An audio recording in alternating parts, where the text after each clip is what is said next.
અમે બધા વડોદરામાં બધા અલગ અલગ વોર્ડના બધા ભેગા થયા છે, અલગ અલગ ડિપાર્ટમેન્ટના બધા ભેગા થયા છે. બધાની આ અમારી માંગ એ જ છે કે જે બી અમારા હેતુસર પ્રમાણે અમારા જે બધાને વોર્ડમાંથી બધાને કાઢી મૂક્યા છે, બસ એ પ્રમાણે અમને લેવાના છે પાછા. એ અમે રજૂઆત કરવા માટે ગયા હતા.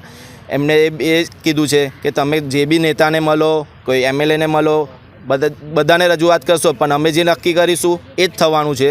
એવી રીતે અમને નિરાશ કરીને બધાને મોકલી દીધા પાછા. એટલે અમે પાછા જતા રહીએ. એટલે અમે એમ કીધું ભાઈ કાલથી જવાની જરૂર જ નથી.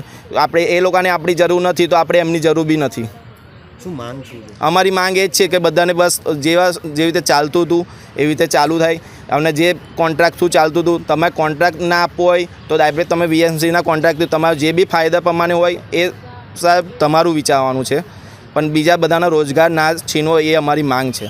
કઈ રીતે આ વસ્તુ તમને કહેવામાં આવી, કેટલું યોગ્ય છે અને કઈ રીતે તમને જણાવવું જોઈએ? શું એ અમને મિસબિહેવ મને લાગ્યું ના કે ભાઈ થોડુંક મિસબિહેવ લાગ્યું કે ભાઈ આપણે તૈયારીમાં એવું કહી દીધું કે ભાઈ તમે જેટલું પણ રજૂઆત કરો છો કે બધું ઝીરો જ છે, તમે રજૂઆત કોઈને પણ કરશો ના, અમે બધું નક્કી કર્યું છે એ ફાઇનલ છે અને અમારા પાસે પૂરતો સ્ટાફ છે. એવી રીતે અમને રજૂઆત કરીને નિરાશ કરી દીધું. બીજા બધા સાહેબોએ કમ્પ્લીટ અમને આશ્વાસન આપ્યું હતું કે ભાઈ અમે તમારે બધાને વાત કરીને ચર્ચા કરીને કમિશનર જોડે વાત કરીને અમે કરીશું. તમને લેખિતમાં કંઈ આપેલું છે? લેખિતમાં અમને કંઈ આપ્યું નથી. અમને પરિપત્ર ડાયરેક્ટ આ લોકોએ જાહેર કરી દીધો. પરિપત્ર એવું કીધું કે કોર્પોરેશન વીએમસીને એ બી બ્લોક કારકુન છે, એ લોકોને બી કેશ ડિપાર્ટમેન્ટમાં ઓર્ડર કરી દીધો એ લોકોને પૂછ્યા વગર. અને એમાંથી બધા અડધા બી કહે છે કે અમે બેસવું નથી, અમારે બીજી જોબ મળવાની છે, તો એ લોકો બી ત્યાં જવાના છે. એ લોકોની માંગ બી એવી છે. કેટલા લોકો છે? અમે 75થી 80 લોકો જન છે. તમારી માંગ પૂરી નહીં થાય તો આગળ કેવી કાર્યવાહી? અમારી માંગ પૂરી નહીં થાય તો અમે કોર્પોરેશનમાં અમને આગળનો જે પદ કરવાનું હશે અમે કરીશું. હજુ એ નથી કર્યું અમે. શું નામ? જયમીન પટેલ. શું માંગણી છે? આજે બધા ભેગા થયા છો, કયા કયા વોર્ડના છો, શું કહેવાનું? માંગણી અમારી એ છે કે અમને અમારી રીતે જે અમે કામ કરી રહ્યા છે તે અમારી રોજગારી છીનવાય નહીં અને અમને રોજગારી મળી રહે એ રીતે અમારે કામ વ્યવસ્થિત અમને આપતા રહે ને અમારું કામગીરી ચાલતી રહે એટલી જ માંગ છે અમારી. કઈ માંગણીઓને લીધે આજે બધા ભેગા થયા છો? શું કારણ? કારણ એ છે કે 2017થી અમે અત્યારે કોન્ટ્રાક્ટ સિસ્ટમથી કોર્પોરેશનમાં જોબ કરી રહ્યા છે અને 10 તારીખથી અમને મૌખિક સૂચના દ્વારા જણાવવામાં આવ્યું હતું કે તમને 30 તારીખે છૂટા કરવામાં આવે છે.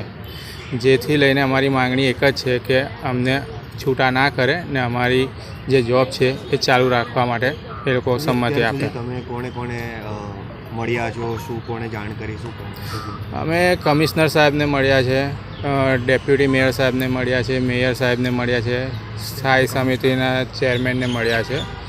હવે એમનો જવાબ શું છે એ અમને કંઈ ખબર નથી પડતી. અમને ગોળ ગોળ ફેરવ્યા કરે છે કેમ કે બધાના જવાબ અલગ અલગ રીતે આવ્યા છે. આગળ આ માંગણી નહીં પૂરી થાય કેવી રીતે તમે? આગળ તો માંગણી પૂરી થઈ નહીં તો પછી એ તો હવે જોવાનું રહ્યું કે અમે શું કરીએ, કેમ કે અત્યારે તો જે પરિસ્થિતિ હાલમાં ચાલી રહી છે એ પરિસ્થિતિ મુજબ જણાઈ જ રહ્યું છે કે કેવી સિચ્યુએશન ચાલી રહી છે.